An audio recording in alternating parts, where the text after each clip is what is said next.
Chapter 16. Between the Wars.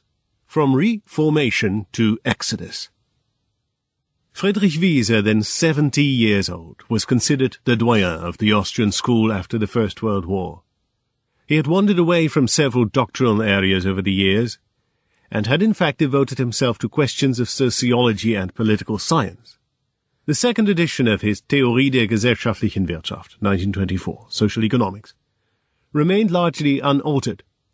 The new edition of Menger's Principles, 1923, compiled by Menger's son Carl from his father's legacy, also remained the same in many ways.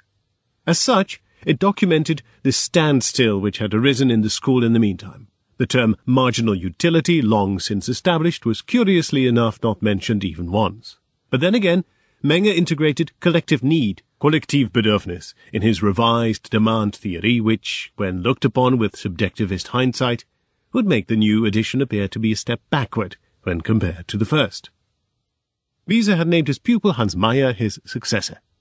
He was able to persuade the widely respected legal scholar Hans Kelsen, 1881-1973, to support Meyer, who was not uncontroversial, with a newspaper article.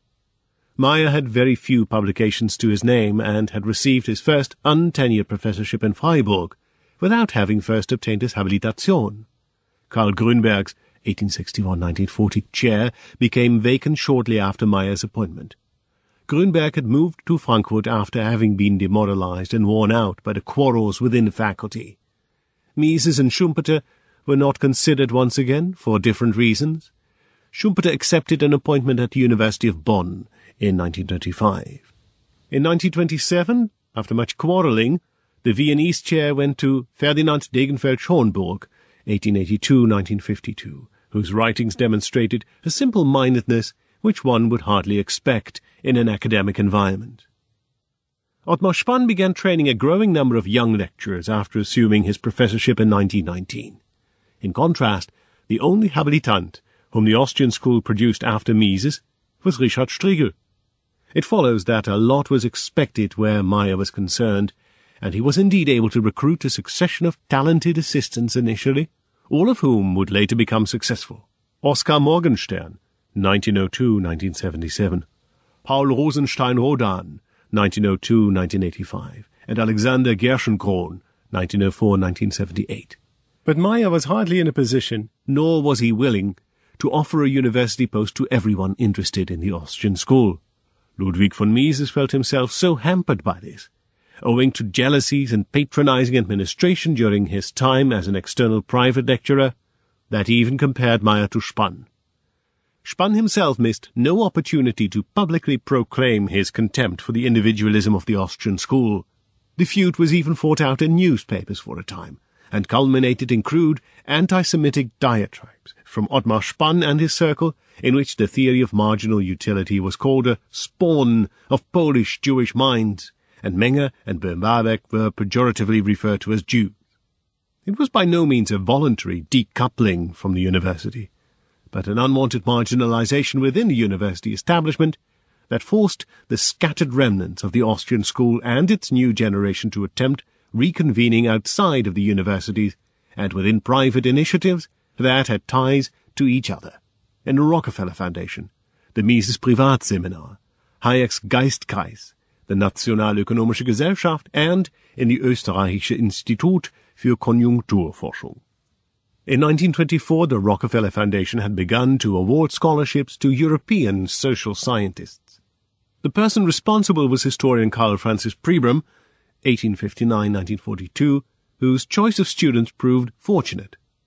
Oskar Morgenstern, Alexander Ma, 1896-1972, Gottfried Habeler, Paul Rosenstein-Rodan, and Ewald Schams, 1889-1949, all established good reputations for themselves later on.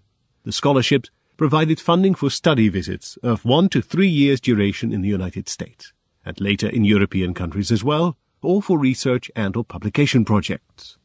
The Mises Privatseminar, Mises's private seminar, was without doubt the most important training arena for the Austrian school. Mises was teaching at the University of Vienna, but in 1919 he started gathering young social scientists to his office in the Viennese Chamber of Commerce at Stubenring 8 bis 10 every other Friday evening.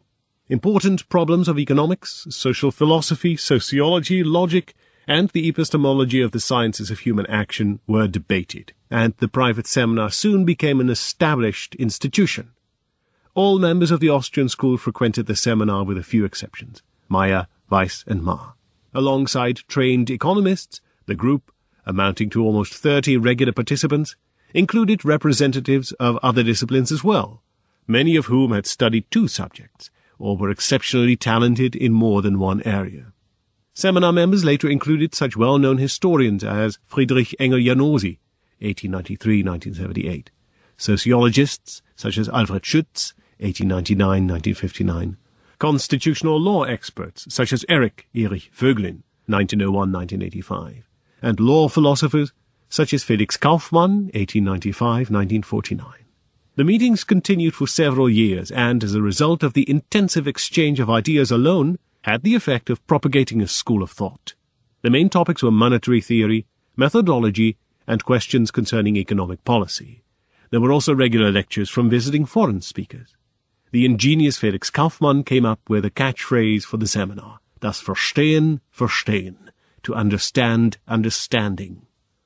Another discussion group was started by Friedrich A. Hayek and Herbert, 1899-1995, after Ottmar Spann had prohibited the open exchange of ideas in his seminar in the fall of 1921. Only men were permitted to participate in the discussion. This prompted Vienna's first female doctoral student, Martha Stephanie Braun, to give the gathering the designation Geistkreis, literally circle of spirit, an ironically intended allusion to the self-perception of its members as a circle of exclusive highbrows. Almost all of the male Mises Privatseminar economists were members of the Geistkreis as well. Furthermore, members made efforts to attract outstanding representatives from other faculties. In this way, the circle grew from 14 founding members in 1921 to 25 in 1938. Members of both circles earned their living in various ways. There were entrepreneurs, Engel-Janosi, Machlup, bankers, Bloch, Liese, Hetzfeld, Schlesinger, Schütz, managers, Kaufmann, attorneys, Fröhlich, Fürth, Schreier, Winternitz, Chamber of Commerce employees, Mises, Haberler, civil servants, Schams, Bettelheim, Gabilon, clerks at the Chamber of Employees, Strigel, a journalist, Braun, and staff members of the Konjunkturforschungsinstitut, Business Cycle Research Institute, Hayek, Morgenstern, Mintz, Lovassi, Schiff, Gerschenkron. Through individual members, both groups were also connected with the circles of Hans Kelsen, Moritz Schlick, 1882-1936, and Rudolf Carnap, 1891-1970, and with Carl Menger's Mathematisches Kolloquium, Mathematical Colloquium. The multifaceted Felix Kaufmann captured this remarkable and intellectually charged atmosphere in song. Core issues of the Austrian school were articulated in verse form, set to Viennese melodies, and sung at the close of seminar sessions. The last grenadier of the marginal utility school, the Mises-Meyer debate, the lament of the Mises circle, and others. Mises wistfully recalled this time after his escape. Within this circle, Viennese culture experienced one of its last flowerings. Whereas the tradition of the Austrian school was resumed and further developed within these circles, Spann and Meyer were dissipating their energies with a downright running battle that also affected Mises and the students. From the very start, great tensions had existed between the very active Spann and Meyer, who in some respects was out of his depth. Even cursory observers noted that they hated each other. They had gotten themselves into a kind of perennial logjam that affected all of their common dealings, the business of lecturing and examining, postdoctoral graduation procedures, the Nationalökonomische Gesellschaft and the Zeitschrift für Volkswirtschaft und Sozialpolitik, Journal of Economics, Social Policy and Administration, which was published by Friedrich von Wieser, Ernst von Plener, and Ottmar Spann. The delicate balance between the antagonists toppled after Wieser's death in 1926. After a fierce clash, Spann was expelled from the Nationalökonomische Gesellschaft, the society Mises had established as platform for opinion leaders from business, administration, attorneyship, and academia. It was not possible to publish the Zeitschrift für Volkswirtschaft und Sozialpolitik from 1927 onward. As a result of these controversies, the Austrian school ended up stronger in the end. Meyer was elected president, Hayek secretary, and Machlup bursar of the Nationalökonomische Gesellschaft. Meyer also found himself on the board of trustees at the Österreichisches Institut für Konjunkturforschung, which was established by Mises during this same time. As it provided a number of positions relevant to the discipline, Hayek, Morgenstern, Schiff, Lovasi, Gerschenkron, publication opportunities in the Institute's own book series, and a strong network for international contacts, the Institute quickly became a critical center for the school. The reconstitution of the Austrian School, both in terms of content and personnel, was presented for the first time publicly at the Zurich Convention of the Verein für Sozialpolitik in 1928, where participants of the Mises Privatseminar set new standards and received much attention for their contributions to business cycle research. The Austrian School blossomed spectacularly from then on and until the time of political upheaval in Central Europe. The unveiling of a memorial to Carl Menger in the Arkadenhof in a courtyard of the University of Vienna during a grand academic celebration provided a clear sign of recognition. Friedrich A. Hayek, Oskar Morgenstern, and Gottfried Haberler received their habilitation in 1928 and 1929, and, with their courses alongside those of Meyer, Mises, and Strigel, served as a quantitative counterbalance to Spann and his circle of students for the first time in many years. Even so, personal and content-related differences made for irritation between Mises and Meyer in particular. It was those in Meyer's circle, of all things, who questioned the foundations of the Austrian monetary business cycle theory. 1930, in turn, saw the reappearance of the school's traditional journal under a new name, Zeitschrift für Nationalökonomie, Journal of Economics. New standards were set in the hands of its publishers, Hans Meyer, Richard Reich, and Richard Schüller, and editors Paul Rosenstein-Rodan and Oskar Morgenstern. The first volume boasted a good 800 pages, with a total of 43 essays and shorter contributions, plus 83 collective and individual reviews of altogether 59 national and international authors, and a non-German-speaking readership was expressly targeted with abstracts of every essay in English and French. During these years, the Austrian School intensified its contact with foreign economists by recurrently inviting them to lectures or events, particularly to those at the Mises Privatseminar or at the Nationalökonomische Gesellschaft. As a result of these new contacts, Hayek received an invitation to the London School of Economics in 1931, which ultimately led to an appointment to one of its professorships. A high point of this international cooperation was the appearance of the 4-volume anthology Die Wirtschaftstheorie der Gegenwart, Economic Theory of the Present, edited by Hans Meyer, Richard Reich, and Frank A. Vetter, which united a total of 81 authors from 18 countries in more than 1,400 pages. It was only in the course of this intensive intellectual exchange that it became readily apparent to the advocates of the Austrian School that they diverged decidedly from the marginalist mainstream on some crucial points, and from the mathematically oriented Lausanne School in particular. While the Lausanne School's approach was basically static, Rosenstein-Rodan and Shams pointed out that time is an important factor for the Austrian School, for example. Hans Meyer revealed further fundamental differences. He criticized the unrealistic nature of some of the assumptions of the Lausanne School in the most significant of his academic essays, claiming that the utility of a good can neither be measured, nor infinitely divided, nor indefinitely substituted. In addition, he claimed that the valuable relationship between economic factors were not readily reversible, because effects of quantitative changes in income on the variables of mathematical economic models are unpredictable and disproportional rather than proportional. Meyer then compared the functional mechanical price theory of the Lausanne School to the causal genetic price theory, which did not exhibit the aforementioned shortcomings. It is something of a tragedy that the Austrian School enjoyed a greater general recognition in Germany than ever before on the very eve of the seizure of power by the National Socialists. Hans Meyer was able to take on a guest professorship for 2 semesters at the University of Kiel in 1931.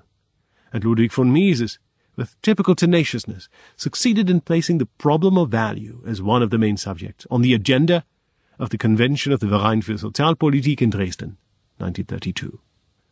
Though the fiercest adversaries of the subjectivist theory of value did not take part in the verbal discussion in the end, the convention resulted in a marked gain in renown for the teachings from Austria. The school's international recognition and networking encouraged the translation of further standard works into English, including Wiesers Theorie der gesellschaftlichen Wirtschaft, Social Economics, 1927, Hayek's Geldtheorie und Konjunkturtheorie, Monetary Theory and the Trade Cycle, 1933, or the Theorie des Geldes und der Umlaufsmittel, the Theory of Money and Credit, 1934, and Die Gemeinwirtschaft, Socialism, an Economic and Social Analysis by Mises. Moreover, the many foreign scholarships led to the first foreign language primary editions like Hayek's Prices and Production, or the biographical sketch Carl Menger. Some of these publications were not, or only much later translated into German, such as Rosenstein-Rodin's La Complementarita, or Haberler's Prosperity and Depression. This is an obvious reflection of the gradual disengagement of the Austrian school from its German language and Austrian intellectual and cultural traditions. Mises, filled with misgivings, wrote to his student and friend Machlup in 1934 that as a consequence of Hitlerism, the German language would lose its prominence and that English would become the future language of economics.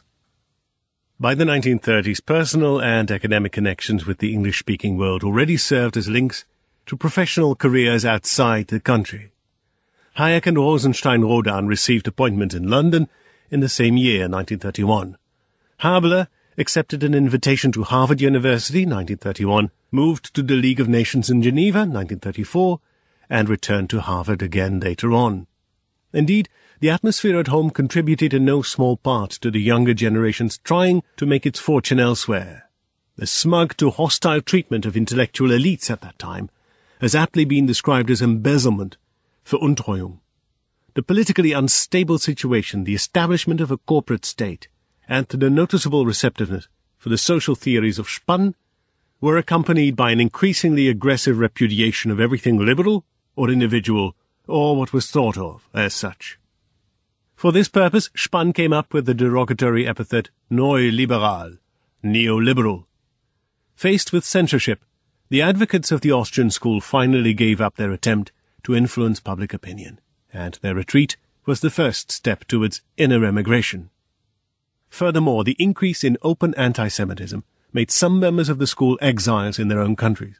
Fritz Machlup, for example, was told at the University of Vienna that his application for habilitation would not be facilitated due to anti-Semitic reservations. The seriousness and hopelessness of the situation had in the meantime been demonstrated by Mises's relocation to Geneva, where he was at least able to obtain a very well-paid teaching post. After that, the Viennese Privatseminar ceased to exist. In a letter to Machlup in the year that followed, Hayek summed up a recent visit to Vienna, commenting that he had found the city comparatively unchanged, but that the intellectual atmosphere had declined visibly, particularly in the field of economics. After the exodus of Mises, Hayek, Haberler, Machlup, and Rosenstein-Rodin, the director of the Institut für Konjunkturforschung, Oskar Morgenstern, became the most important representative of the school in Austria. Morgenstern carried out policy changes in two ways. First, both the Institute and the Zeitschrift für Nationalökonomie were opened up to mathematical economists. Between 1935 and 1937, Karl Schlesinger, Abraham Wald, 1902-1950, and Johann von Neumann, 1903-1957, wrote 5 important essays in close contact with the Mathematisches Kolloquium of the young Menger, which prepared the ground for the neoclassical theory of equilibrium. Next, Morgenstern attempted with only modest success to establish himself as advisor of the corporate regime until he had no choice but to realize that the structure of the corporate state was inevitably based on lobbyism. The geographical separation of the Austrian school members who had emigrated was accompanied by a content-related and personal estrangement. The annexation Anschluss of Austria by Nazi Germany in March 1938 abruptly ended the beginnings of mathematically oriented economics rooted in the Austrian school.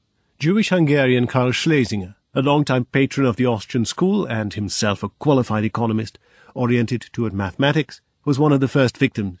He committed suicide on the day of the invasion. In the days that followed, his dismal assessment of the situation proved well-founded for most of the other remaining members of the school. Helene Lieser and Herbert were imprisoned for a short time. Erich Schiff was taken into custody and forced to clean toilets, and Erich Voegelin had to endure a house search. At the universities, all lecturers and professors who were either Jewish or otherwise disliked by the Nazis lost their license to teach, among them Schüler, Haberler, and Morgenstern, and Wilhelm Winkler, a statistics professor sympathetic to the school. Hans Bayer, who originated from and sympathized with the Austrian school, was suspended from duty at the University of Innsbruck. Morgenstern was abroad at the time of annexation and did not return. He was replaced as director of the institute in Austria by his deputy, Richard Kamitz, 1907-1993, who later became finance minister. Meanwhile, Hans Meyer, as president of the Nationalökonomische Gesellschaft, implemented the so-called Arya-paragraph and excluded all Jews from the society. Most members of the Austrian school left the country in the following weeks, some of them under perilous circumstances. The list includes Erich Vöglin, Felix Kaufmann, Alfred Schütz, Viktor Bloch, Marianne von Herzfeld, Helene Lieser, Erich Schiff, Gertrud Lovasi, Alexander Gerschenkron, Ilse Mint Schüller and her father Richard Schüller, and also Martha Stefani. Among those who stayed was Ludwig Bettelheim-Gabillon, who later died in a concentration camp. Leo Illy, Schönfeld, and Richard Striegel retreated into inner emigration. With his paper about Wichsel's process, Der Wichselsche Prozess, Striegel, before he died of brain tumor in 1942, made one more unequivocal stand against the predominant belief in an endless political possibility of shaping economic conditions. Hans Meyer, Ewald Mahr, and Ewald Schams remained in Austria and tried to adjust to the new circumstances. All the same, the Zeitschrift für Nationalökonomie could only be published sporadically and in a reduced form. The Carl Menger Memorial, which in 1929 had been unveiled in the inner courtyard of the university and subsequently removed by the university administration, was defiled by Nazi students shortly after the annexation. When Meyer and Mahr resumed their lectures at the University of Vienna after the war, Schams did the same at the Technische Hochschule, and with some difficulty they did not even come close to reconnecting with the past. The 70-year-old tradition of the Austrian school soon fell into oblivion. In a balance sheet showing the losses of the emigration, such was the title of an essay by Karl H. Müller, Verlustbilanz der Emigration, the Austrian school would appear only as a noted item. The substance of such a balance sheet item, however, is in its hidden assets, lying dormant in the residual value.